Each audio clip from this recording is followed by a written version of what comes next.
Today is Friday, July 8th, 2016, and this is the beginning of my interview with Colonel Moeder. Colonel Moeder at the Marion County Courthouse in Ocala, Florida. My name is Sam Kwiatkowski, and I will be the interviewer. Colonel Moeder, could you tell us your full name and address? Denis John Moeder, and I live at Ocala, Florida. Where were you born? Wichita, Kansas. How old are you today? Today I'm 68 and a half. What were your who were your parents and what were their occupations? Okay, my father's name was Bert. Actually, it was Engelbert Aloysius. Anyway, they called him Bert. My mother's name was Rita. Mom was a housewife. Dad worked several. We grew up in Kansas, and he worked in the oil field. He worked in construction. He worked as a truck driver for a bread company for a lot of years, and he and Mom both raised 14 kids as a part-time job. So you do have siblings?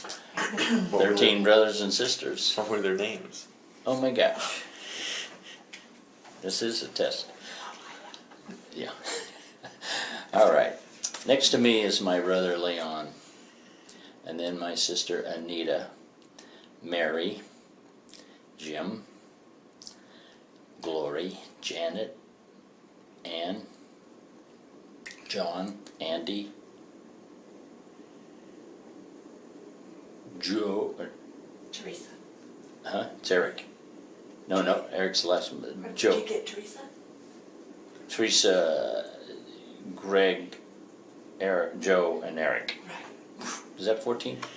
13? Wow. Close enough. Did any of them serve in the military? I have my brother Greg, who's still in the military, in the reserves, Army Reserves. He is a lieutenant colonel as well, and he is a pharmacist. Do you know where he's stationed? Or do you... He gets deployed. He lives in Orlando, but he's been deployed through, I don't think he's been to Afghanistan, but Iraq and Kuwait, and he went to Bosnia way back when. He's been in the military about 22 years. Yeah. What were you doing before you started the service? I was in college during the Vietnam War. Let's see, I started college in '65, graduated in 1970. At the height of that Vietnam War era, I guess you call it, and I guess one of my primary goals at that point was to become a pilot, and so one of the reasons I chose Kansas State University was because they had Air Force ROTC. So I was part of the Air Force ROTC, and I got my degree, got my commission. First assignment was pilot training in Enid, Oklahoma, Vance Air Force Base. So you were in the United States Air Force? I was 28 years. Why did you decide to be in the Air Force? I wanted to fly. Were you Did you enlist or were you drafted? I enlisted. It was voluntary, yeah. I had a pretty high draft number. May or may not have been drafted, but it was my intention to join the military, so I didn't really have any qualms about being drafted back then. Where did you serve? Where did I serve? Okay, it started in Enid, Oklahoma for a year, and then I got assigned to an air base in Taiwan, Qingchuan-Kong. We called it CCK. I was in the C-130s at that point, and most of the time I spent in Vietnam, Southeast Asia. I would do some time in Thailand as well. It was an airlift mission.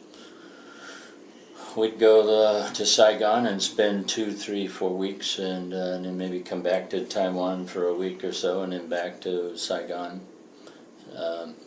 and we were in airlift, airdrop, airland missions. Where did you do your basic training? Well, that was, I guess you could consider that ROTC, one summer. If you're in ROTC and you're moving on with it, you're going to spend one summer for about a month at some base, at some point where they teach you how to march and how to salute and some other things like that. And that was, for me, it was Little Rock, Arkansas, between my junior and senior year. Yeah, so that was considered my basic training. Pilot training really wasn't basic training. No, that was just learning how to fly for a year. So.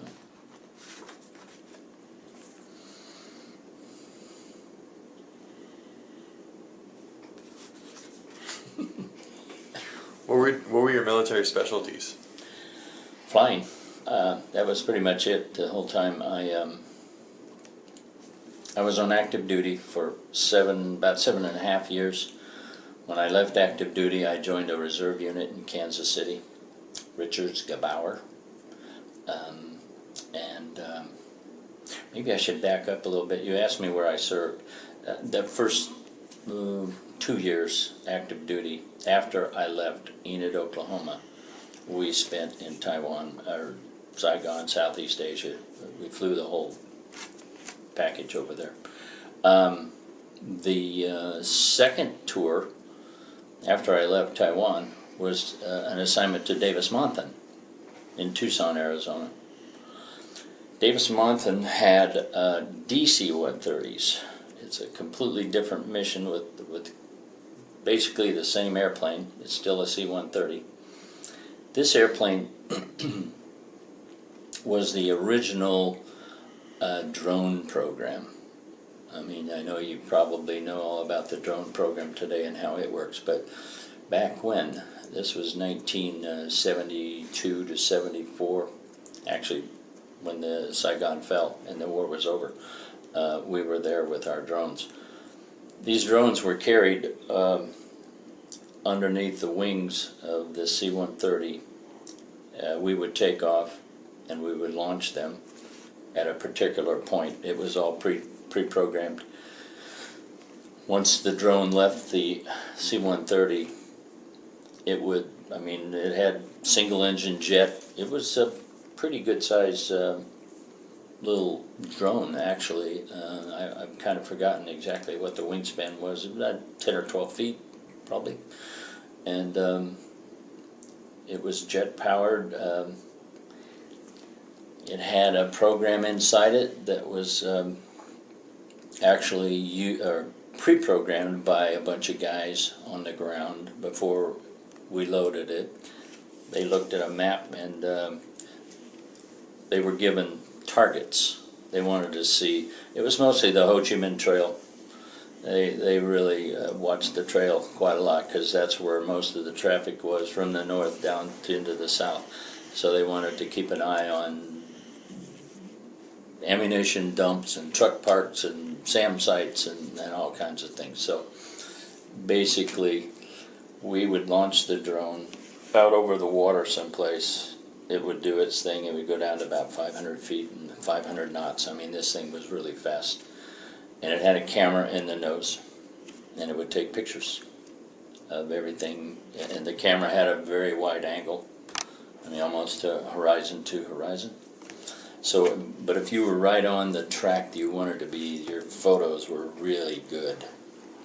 It was the best photo reconnaissance we had at the time. It was even better than I think the SR-71 and some of those other, even the satellite photos weren't as good as these things were. But anyway, so the drone would fly its mission. You know, it might be just a little spaghetti route, we called it. It would just kind of go make 2 or 3 figure eights, and it would, that was all at 500 feet and 500 knots. After that was over with, it would go into this climb mode and head towards Thailand. We'd climb up above 40,000 feet, it would really go high to stay out of harm's way with SAMs and other things. Once it got into Thailand territory, let's say, he's crossed the border out of Vietnam. Now it was time to recover it. He wanted to get the film back. There was a helicopter. It was part of our squadron. These guys flew the CH-3 helicopter. They would loiter at about 10,000 feet, and there was a radar sight on the ground, and he could tell where the drone was, and he knew where the helicopter was, and he'd tell them, okay, if you look out at your 1 o'clock, it's coming down at your 1 o'clock. It's coming down.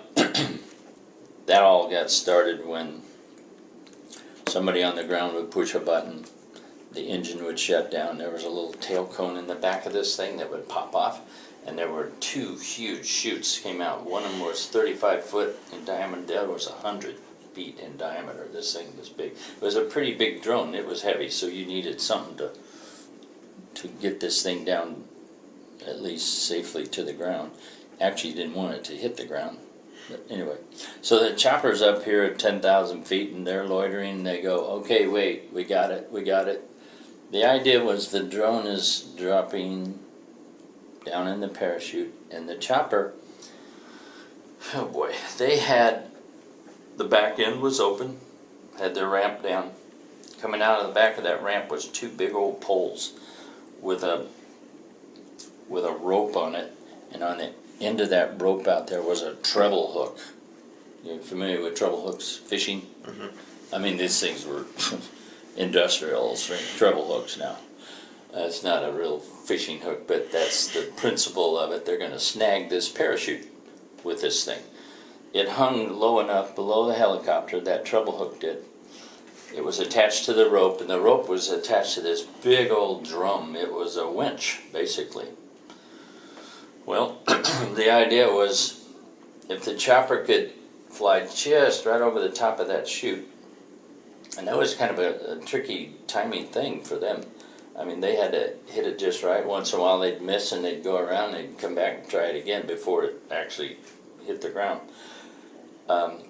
So if they snagged it, it kind of like when you're fishing, you know, and you get that big fish, you just kind of let him go for a while. Let them feed it out, and then you start reeling it in. They work the same way. I mean, it's kind of it's really a system that was pretty crude, but it worked. So once they snagged the parachute, it would collapse. The chute would, and then now they could winch this thing up underneath the chopper. Now they got this little drone hanging here, and they go back to base. They had this big, huge bladder. It looked like a big water bed, only about 5 or 6 times in size, filled with fluid water. Gently lay this drone down on there, unhook the winch, and then they would go park someplace. The reconnaissance people would come out there. They'd be there ready to meet this thing, and as soon as they could, they're pulling the film out of the nose of this thing, back over to the laboratory, and they're developing all this stuff and sending it back to the Pentagon, back in Washington. So now they're all looking at all these different things. Whatever. All right. And the last day of the war, it was the 30th of April, 1975. That's when Saigon fell. And there was a huge exodus of South Vietnamese from Saigon. I bet you half of the U.S. Navy was sitting off the coast. You could see it. We weren't launching any drones that day, but we had them with us, and we could turn the cameras on without dropping them. And that's what they wanted us to do. Just fly around Saigon and take pictures. You know, we want to know what's going on later on, I guess, in life, for history purposes. But we saw helicopter after helicopter leaving Saigon with, just packed with people. They're flying out to in most cases it was an aircraft carrier. They would drop those people off and then come back. And I mean, it was a mess. It was just a total mess that day. There was just so many flying operations and Navy operations going on. Luckily nobody got hurt, but that was my second tour. And then we got off active duty. Yes, I joined a reserve squadron in Kansas City. And that's when I started looking for an airline job. So, Going back to the beginning, how did you first adapt to military life? well,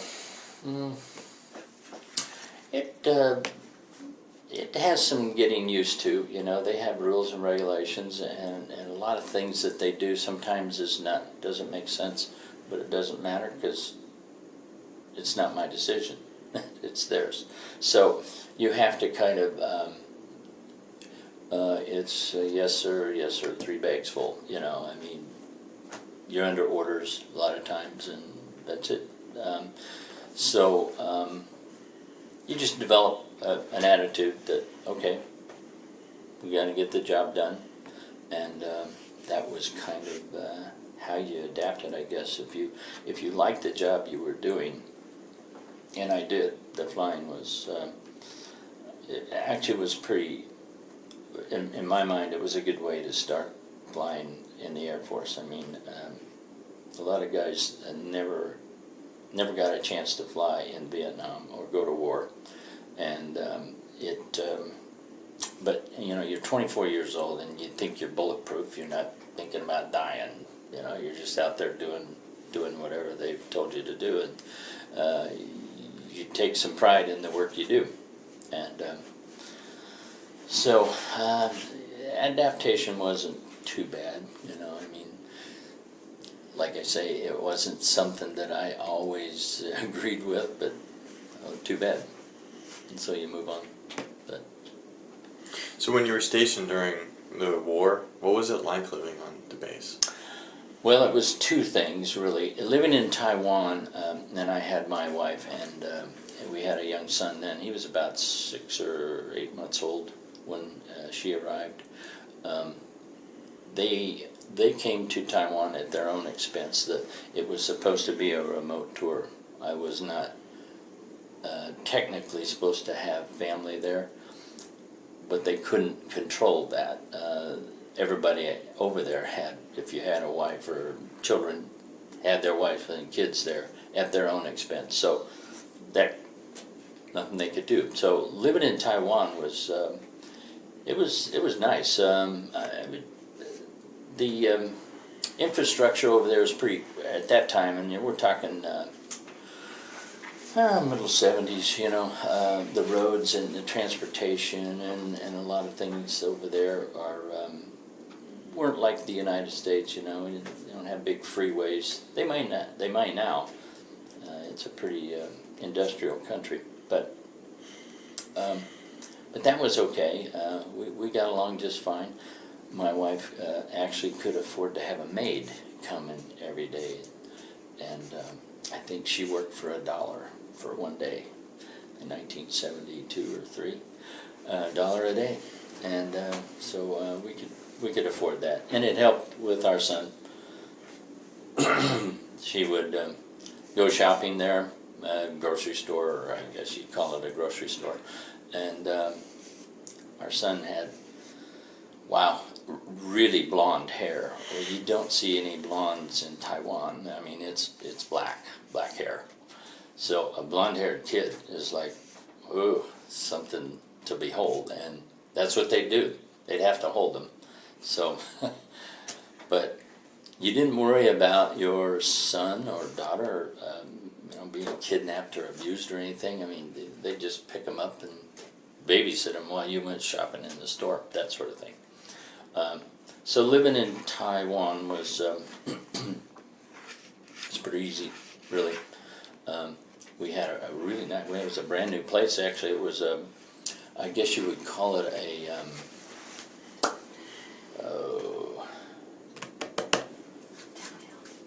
like a townhouse. I guess they were attached to one another. Townhouse or a Condo. yeah. Anyway. Very nice quarters. We paid for it. We rented it, and we actually had a car when we were there too that we bought. But I spent a lot of time in Saigon, and that was a whole lot different. It was barracks living there. Oh boy, you know, we didn't do too much but eat, sleep, and fly. And you know, there wasn't. I did go downtown Saigon. The base we stayed on there in Saigon was called Tan Son Nhut. And that's where all the military. Actually, it was a commercial airline. There weren't I don't remember a whole lot of commercial flights out of there, but it was a real big military flying base. So Tan Son Nhut was the base we stayed on. You could get off base, and I do remember a couple times going downtown Saigon, and there's a lot of French influence there because the French were there way before we were. They got beat up back in the 50s someplace, with the history of it. Anyway, so they did a lot of building, and the buildings down there, even though they were in bad shape because of the war, they still had a real unique architecture, and it was something to see once in a while. So, on occasion, go downtown, have a little dinner or something, go back to the base. Didn't worry too much about, that was 1972, didn't worry too much about, you know, getting beat up or killed or anything. It didn't seem like the war was that close to Saigon at the time, so it was a little bit different. It changed by 1975. Things got a little bit out of hand, but so living over there on the base, eat and sleep and fly. You know, there's an officers club. You could go there and eat and have a drink, and probably, yeah, there was always a live band. A little Vietnamese band would play music at night, yeah. So, that's about it. Were you part of any special operations while you were there? I was, well, yeah, I'd say I was kind of fortunate to, after Saigon fell and we started the prisoner exchange, they were sending our prisoners home and we were taking theirs back. I happened to be on the tarmac in the Philippines at Clark Air Base, and we were headed for Saigon for our next leg or our next mission. And we were told, no more takeoffs here at Clark. The field is closed now for the next 3 hours. We go, what's going on? Well, it was Operation Homecoming's what it was, and the very first C-141 was coming from Hanoi with, oh gee, I don't know how many guys were on it. John McCain was on it. He was one of them that had been there a long time, and Alvarez, I think he was maybe the #1 guy, POW, that had been in captivity for, I don't know, 8 years or more. So that was it. We were told no takeoffs, but we were right there when they got off the airplane. We were standing right there on the tarmac. We got to see all these guys get off, and that was kind of an emotional moment. So eventually we get our clearance to Saigon.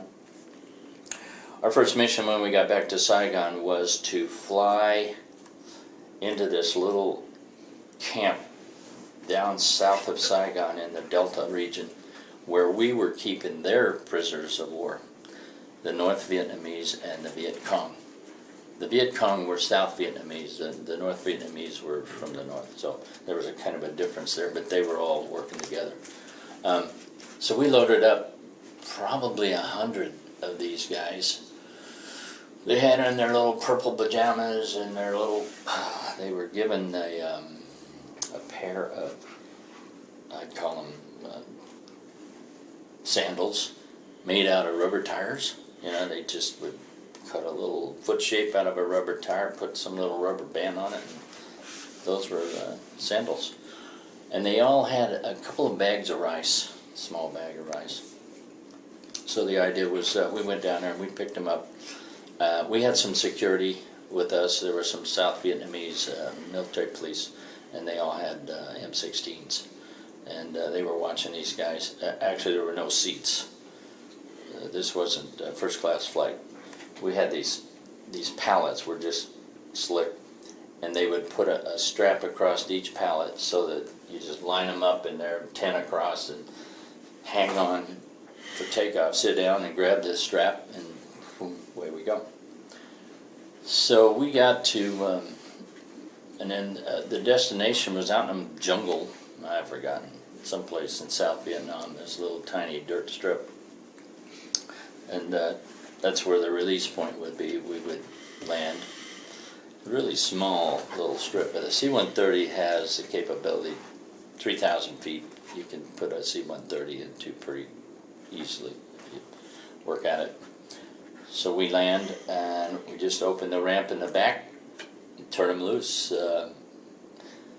After we land, you know, you could see the audience along the side. There were these North Vietnamese. They wore those little pith helmets with the red stars on them, and you know they were all writing something or taking pictures and whatever. And once we got them all offloaded, we didn't shut down engines or anything. There's engines running offload, and that's kind of nasty when there's a lot of dirt. But eventually they get off, and we just turn it around, and we took off and went back for a second load. This time we had women. The ladies were kind of self-conscious. They really covered up quite a bit with their faces and their, I don't know, for some reason I guess they didn't want to be recognized or ashamed or whatever it was, you know. So we hauled about 100 of those back to the same place and turned them loose. And that was, so that was kind of something that we got involved with just out of luck, actually. The only other time that I remember was we got a Distinguished Flying Cross for this mission one night. We were hauling aviation gas for helicopters, the Army helicopters, into this little field in the middle of the jungle out there someplace. It was a big bladder in the back of the C-130, and then once we landed they would pump it all into other containers along the side of the runway there. And we were doing it all at night, man, and that's not easy to find this little 3,000 foot strip. What they would do is they would put 55-gallon barrels along the side of the runways and light them on fire so that you kind of had an idea where the runway was. And yeah, that was kind of hairy. This whole place was supposedly surrounded by the North Vietnamese, and we had to keep going in and out of there. I don't know how many trips we made, 3 or 4 trips that night. We'd go pick up the gas in Saigon and drag it down to this little dirt strip for the Army helicopters. The rest of it was kind of routine. We hauled a lot of mail, and mail over there was a big deal for these guys. You know, if we'd get a big sack of mail, and if you told the tower, you know, you were 10 miles south for landing and you got mail on board, you got some priority. Yeah, it was. But you better have mail on board when you get there. So, but on the other side of it, though, we hauled body bags. You know, we picked up a lot of guys that were killed. Beans, bullets, I mean, you name it. If it would fit in the back of these things, Jeeps and what have you. I mean, we all at some place, you know, somebody needed something. So we haul. You call and we haul. It's basically what our motto was. But, what was the question? Well, I got a new question for you. Were you ever in combat, or what kind of action did you witness? Once I saw ground fire.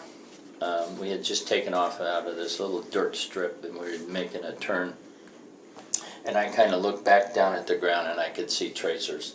The only time, though, that I know I was ever shot at.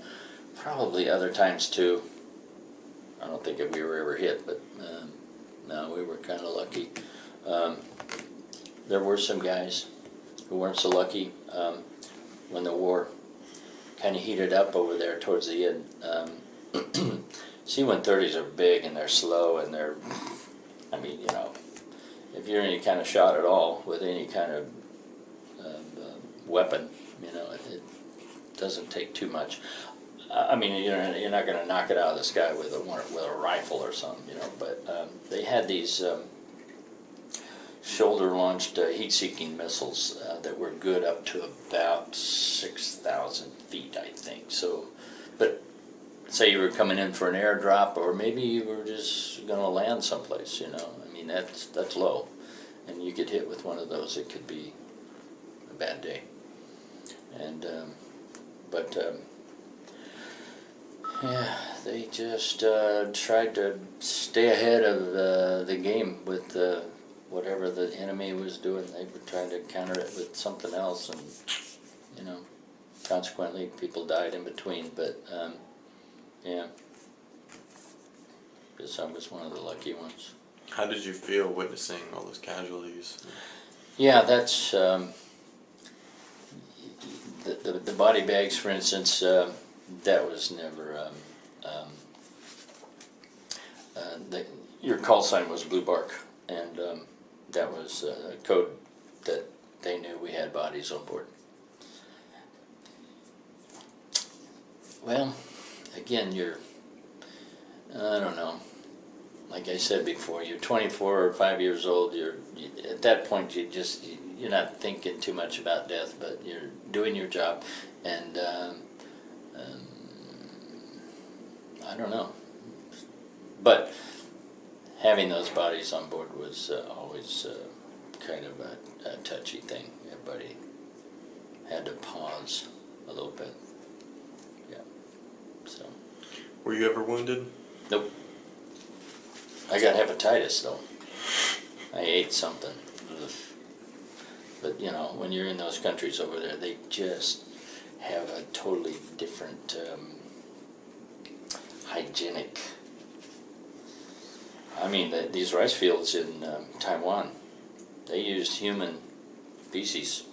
They had these big, huge pots. They built this room where the human feces would go, and it would rot and it would stink. But they'd ladle that stuff out and just put it up and down the rows.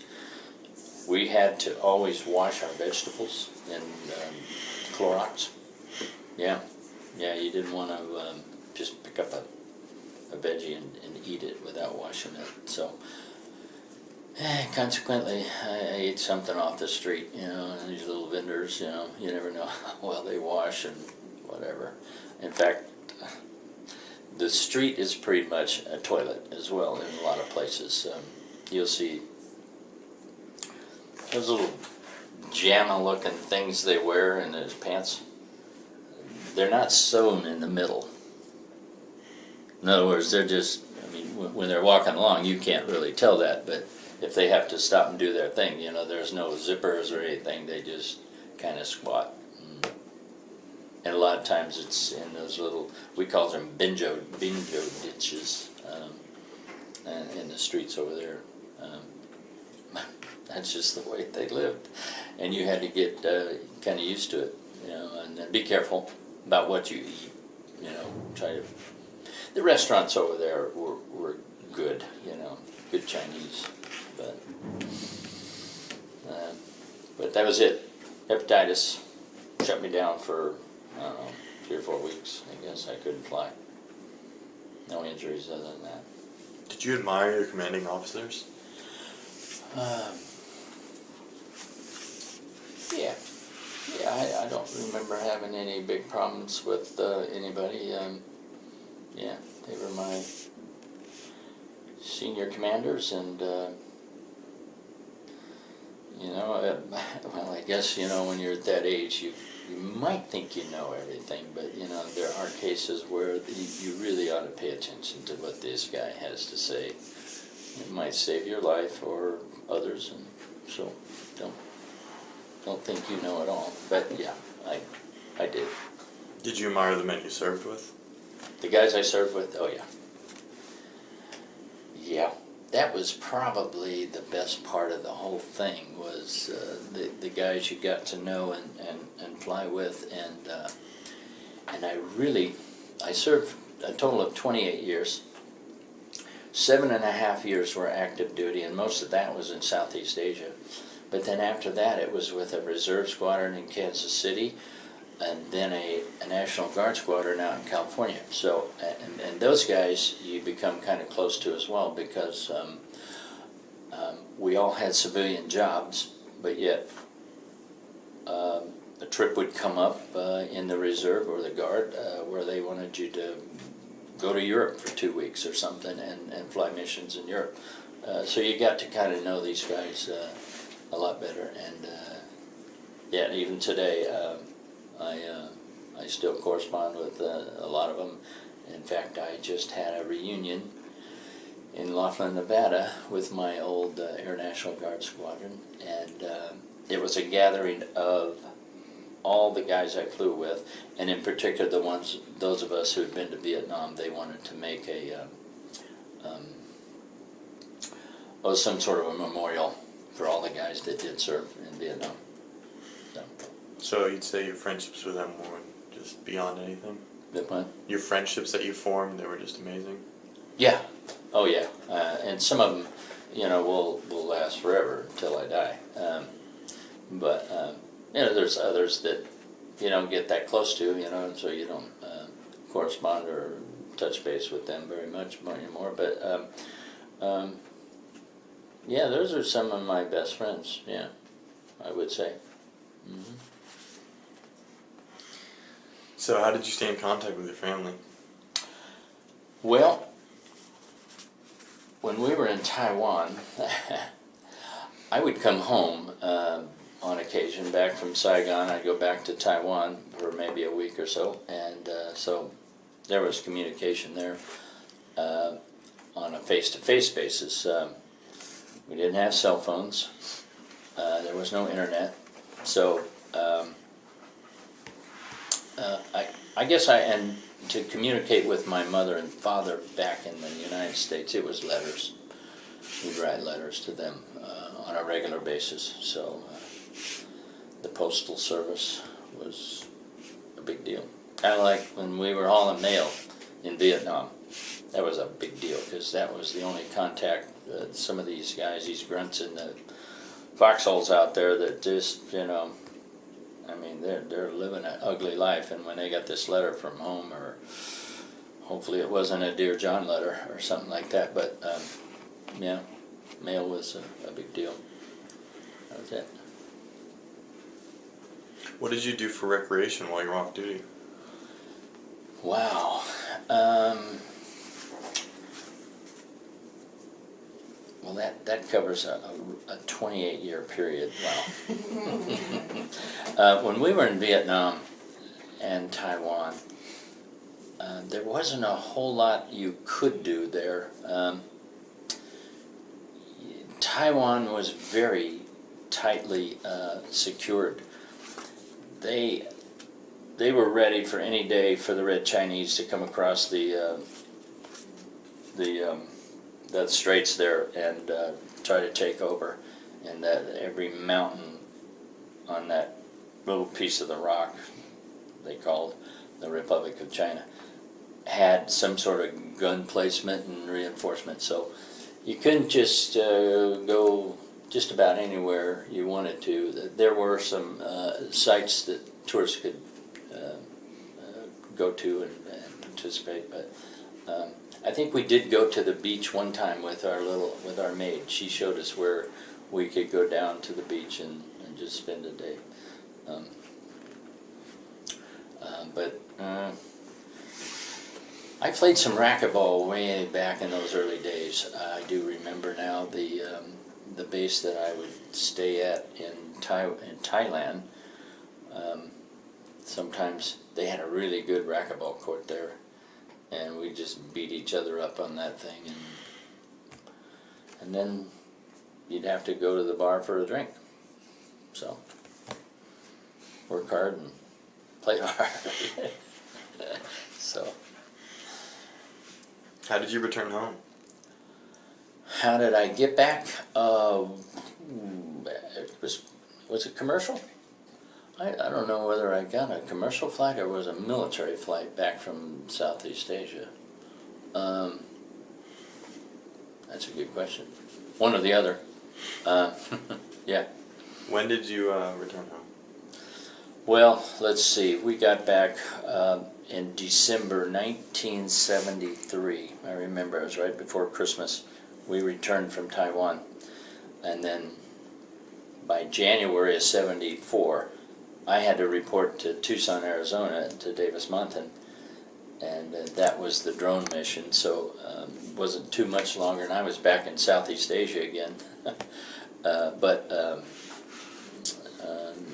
Yeah, so our first trip home from Southeast Asia was December 73, and then back to Southeast Asia probably by March of 74. I think was my first mission back to Southeast Asia. How long were you overseas? Ooh, total time over there, 72, 75.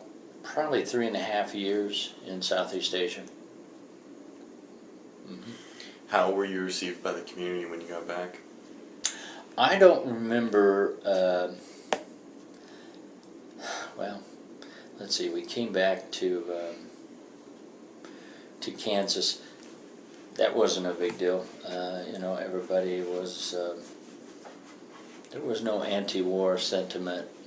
Basically, we grew up in a small town, and so it was pretty normal. When I went to Tucson or Davis Mountain, it was again the community down there was a military community, so there wasn't a whole lot of uproar with the war.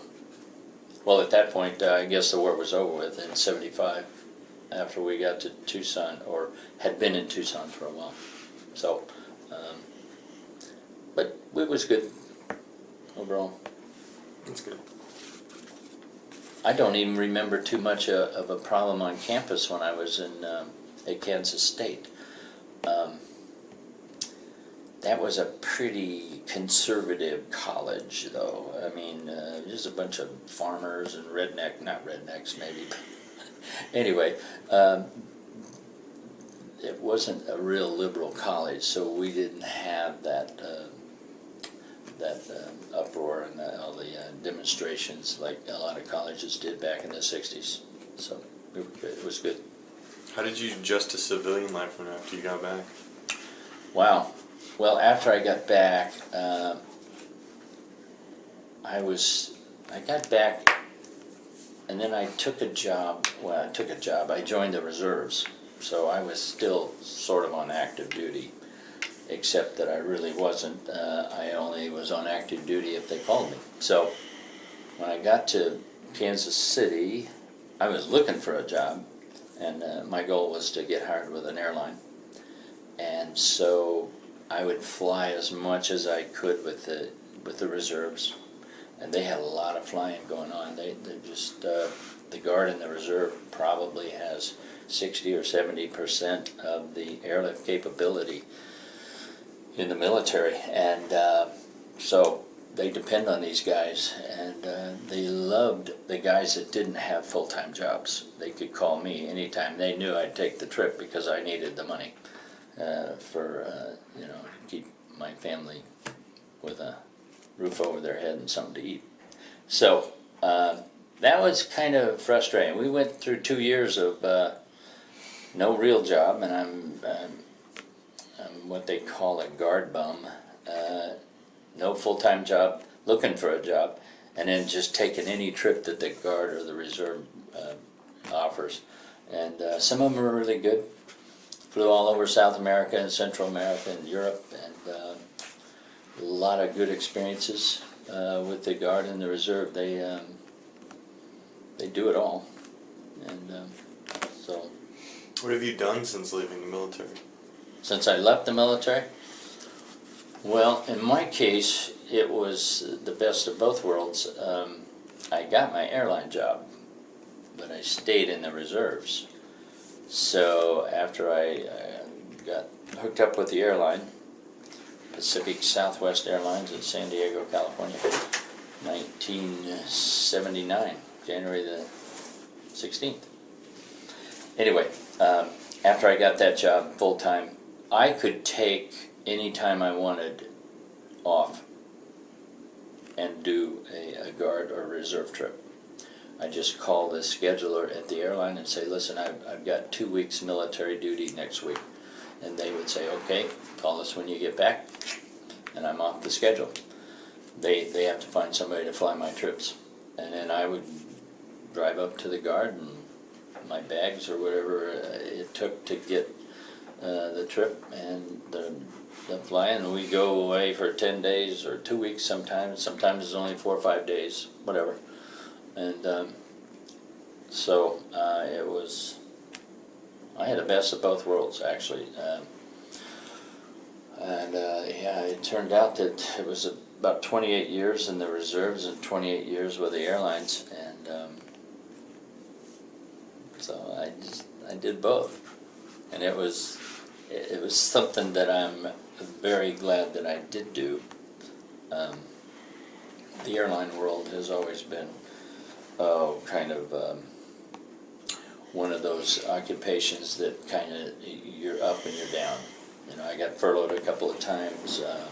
We were always fighting for the next contract, you know, and they were trying to cut wages. It's a union management thing, and just like most companies are, and so that was always kind of an ugly time during the civilian part of it. And and when you get tired of flying the airlines, you just call the reserves and say, hey man, I'm ready. You got any trips? And you go away from that airline business for a while, and then after you've been back on active duty for a while, you go, oh my gosh, yeah, I remember why I left. So you go back to your civilian job. What was your most memorable experience? In the military? Mm-hmm. I guess my flying in Southeast Asia as a brand new, let's see, I was probably, I don't know if I was still a second lieutenant or not, but I might have been first lieutenant. Anyway, as a lieutenant, I got to see and do a whole lot of stuff that I was trained to do, and made it through. I was one of the lucky ones that didn't get killed, and so that would probably be my highlight, I guess. Those years, Southeast Asia. Yeah.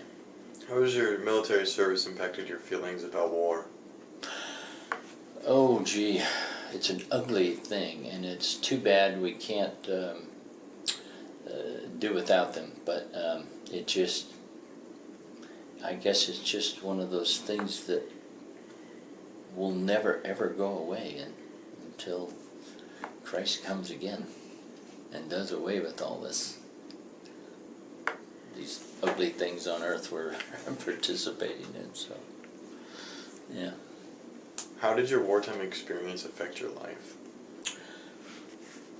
Well,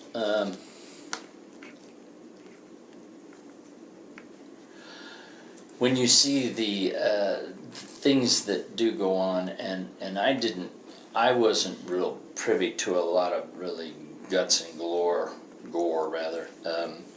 You know, watching guys get shot up and mutilated or whatever.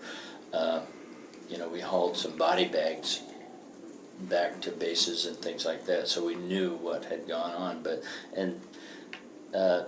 So personal touch, I've never been that close to real bad situations in my experiences, but you do know, and you see it on the TV and what have you, that it's just ugly, and it's cruel, and it's immoral sometimes, and So, yeah, I haven't, I can't say that it really changed me personally too much. I think I kind of knew that going in, and when I came out I felt kind of the same, that, it's too bad we have to do these things to one another. And, Do you have post-traumatic stress, or do you know somebody who does? No, I don't. I don't have it, and I don't know anybody personally. No. Yeah. What effect did serving in the military have on your faith? On my faith. Well, thinking about that, I guess I was always really thankful on those trips that I took that weren't so much fun, and maybe were very difficult, or had where you'd come back and had really bad feelings. So you would just try to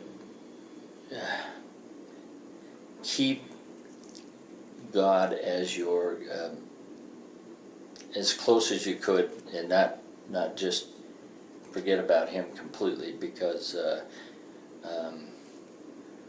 and I can't say, and in fact I would say that I probably became a lot more religious as I got older than I was when I was younger. Particularly when you're dealing with or working with a bunch of military guys. The language is not real nice sometimes, and is very colorful. Something that I have given up. But but when you're working around these guys, that was kind of the thing, and you didn't really think too much about it. It was just part of doing business, and that's the way they did it. And it's too bad, but then that's the nature of that beast. Would you want your son or daughter to either enter the military? Military? Sure. I would be proud to have either one. We have a son and a daughter, and but they're in their 40s now. I don't think that's going to happen, but had they done it, I would. Yeah, sure, I would have been proud to have them serve. Are you a member of any veteran organizations? I belong to the Officers Association, Air Force Officers Association, and I belong to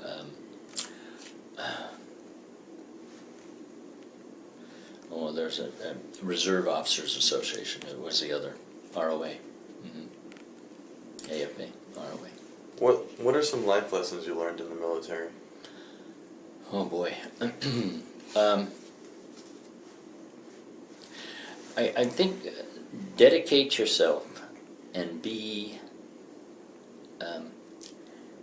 and stay dedicated. Don't say you're going to do something and then don't do it, but follow through and make sure that you're dependable. I think people kind of rely on that when they are in charge of something, and you say you're going to do something, do it, and do it good, do it well, and so that I don't know. That's it, I guess. Well, what lessons would you pass on to today's generation? Wow. Military lessons, or just everyday? Oh my, well, take a break from the cell phones.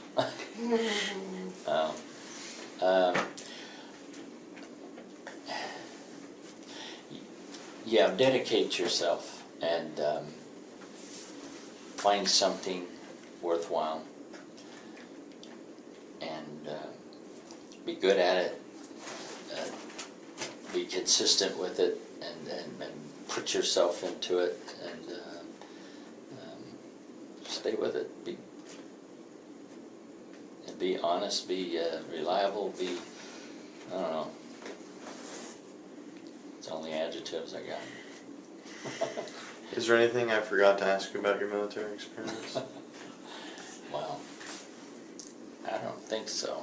I think you probably heard enough. Too much, probably. No, I don't think so. Alright, well, thank you so much. You're most welcome. Thank you, Sam.